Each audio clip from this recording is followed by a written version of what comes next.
Alright, you guys, hope everyone is doing super well. Your presentation regarding the menstrual cycle and how it works, what you can do about it, how do we balance it around our training and nutrition.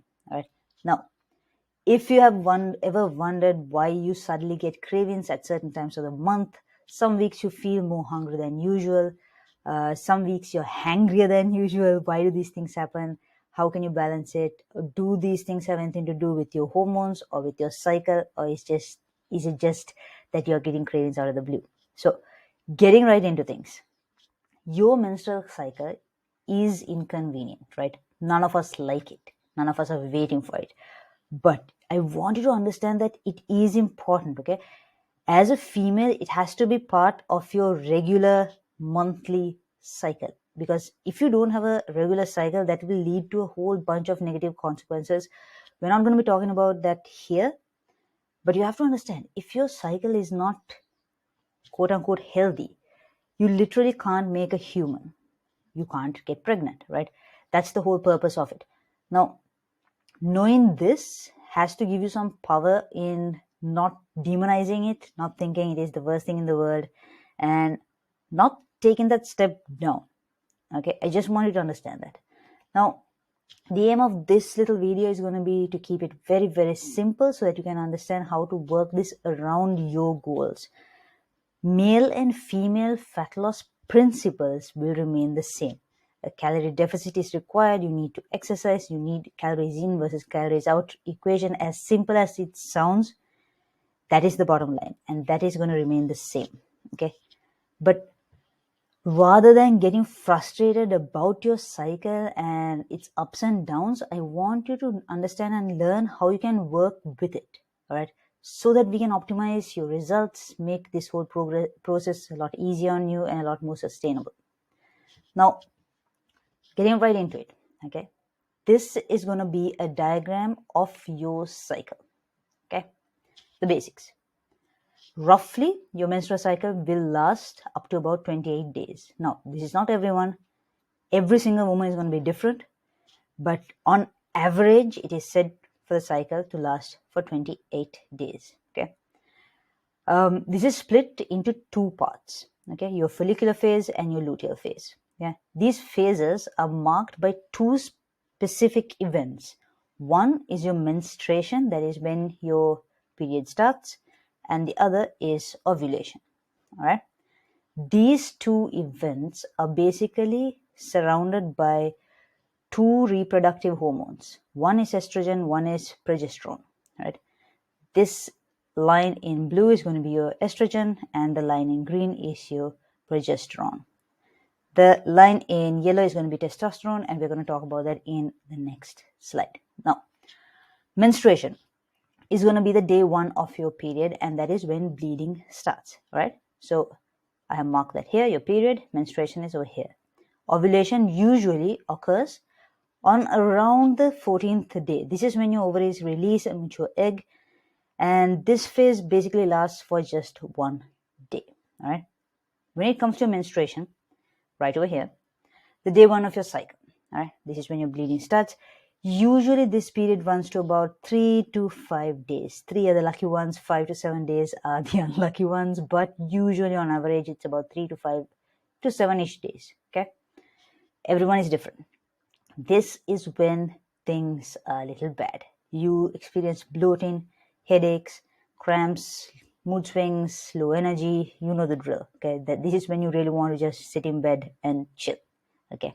Now, moving on to your follicular phase, okay? This typically lasts anywhere between 12 to 17 days, and estrogen, the hormone estrogen, is going to be the dominant hormone in this phase. You can see the blue marking shooting right up, right?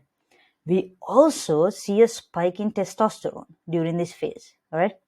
This is why, or this is where some of your best lifts in the gym, some of your PRs, this is where you can increase your performance, your mile time. If you're deadlifting a certain weight, this is when you hit your PRs. You get a little bit of extra energy during this phase, all right? This is also the phase where sticking to your diet becomes the easiest. You have better hunger control, you have the least amount of cravings, and you can train the hardest, especially because of this testosterone. Right? Now, your body will retain a bit more sodium when your estrogen is the highest. Okay, right before ovulation. This is a point where you could be retaining a bit of water, and that is going to show on your scale. Now, you have to understand that this is just your hormones at work, right? Estrogen is up, you're just about to hit your ovulation, and you have more sodium in your system, so you are going to retain water. So when you step on that scale and you see it spike up, I don't want you to panic. It's just normal, right? See, I want you to have this knowledge so that you don't panic and you don't give up. Okay, this has nothing to do with fat loss or that you gained body fat. It is just that you gained a bit of water weight because of this reason. Now, moving on to ovulation. This is usually around the 14th day, right? This is when your ovaries release a mature egg, and this is when the female is the most fertile, right? Now, as soon as your body releases a mature egg, your estrogen drops, all right? Once this happens, just after ovulation is when your luteal phase begins, right? This lasts for about 14 days on your cycle on average. Now, it becomes the difficult time, right? More cravings, more bloating, more water retention, mood swings, your water weight increases, all these different changes, and your metabolic rate increases by 200 to 300 calories on average. Now, although your metabolic rate increases by 200 to 300, on average, it is estimated that a woman would consume about 500 extra calories during this phase, right? This is because your cravings are up, right? Now, this phase is going to be the hardest to get through, especially if you're in a fat loss stage, if you're trying to lose some body fat, okay? This is when you would feel demotivated, a little bit deflated, things are not going your way, you feel like you're falling off the wagon, etc. Okay? All right, so this is a blown up picture of your cycle, right? Your menstruation, ovulation, follicular phase, and your luteal phase. Now, these 4 weeks of your menstrual cycle, if we break it down, right, these 4 weeks of the month should be seen as different blocks, right? You have your follicular phase 2 weeks, your luteal phase 2 weeks. Block 1 is your period, and block 2 is the leading up to the ovulation, your follicular phase. Block 3 is week 1 of luteal phase, and block 4 is the last week of luteal phase, right? It is going to be very, very, very important that you don't measure yourself, whether it is with measurements with a tape measure or on the scale. It is going to be super important that you don't measure yourself week 1 to week 2, or week 1 to week 3, or week 1 to week 4 of the same month, right? Instead, what I want you to do is have enough data collected of a few weeks so that you can compare week 1 of this month to week 1 of the second month, week 2 of this month to week 2 of the second month, week 3 of this month to week 3 of the second month, right? This is going to give you a better and accurate reading of your progress and your data and the trend forward. Because now you're comparing, you have to understand that the 4 weeks that I just broke it down to, the 4 blocks, your body is a different physiology within these 4 weeks, right? Different hormone levels. So comparing this period to this period or this period makes no sense. I would rather you have compared week 1 to week 1 of the second month, week 2 to week 2 of the second month. That will give you a better understanding about your trend and how you're progressing. Right, so now that we have all of that out of the way, I want to emphasize on something. You don't need to change anything to do with your diet and training, right?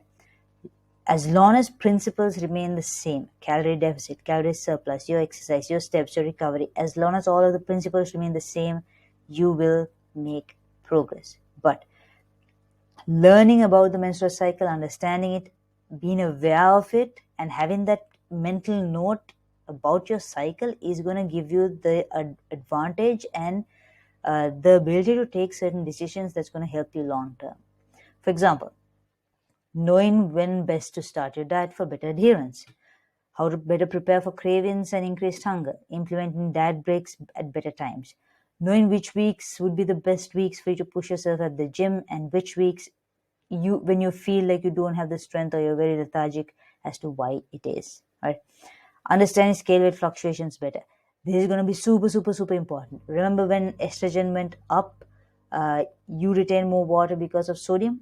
So in real life, in practical life, you might step on the scale and see the scale weight go up a couple of pounds. You panic thinking you just gained a whole bunch of body fat, when in reality, it was just water retention. Right? So you get what I mean, right? That moment is going to be a moment where you make a decision as to whether you keep going on your journey or whether you give up. Okay, so having this knowledge is going to help you make the right decision. Now, measuring progress accurately, we spoke about that. Things you can practically do: download a period tracker. Okay, there are a lot of free period trackers out there. Just get a basic one. A couple of names are Flow and Clue, or you can just use your mobile calendar, or you can just go old school and note it down somewhere. Okay. Remember that all women are different. Different people will have different issues and different cycles, so you never compare yourself with someone else. Some people are lucky enough where they can train throughout the month with no issues. They don't get much cravings. They don't have a lot of cramps, no bloating. And some women are not that lucky. It becomes the opposite. Get to know your body. Your body is your body. You got to learn and make some changes according to it, right? Adjust your diet and training accordingly. Only compare your weight at the same stage of the cycle. Super, super important. Remember, not comparing week 1 to week 2 or week 3, but week 1, week 1, week 2, week 2, week 3, week 3, right? And to end it all, don't be so hard on yourself. I mean, it's part and parcel of the game. The ones that win this game are the ones that learn and use this knowledge to better advance and better progress, right?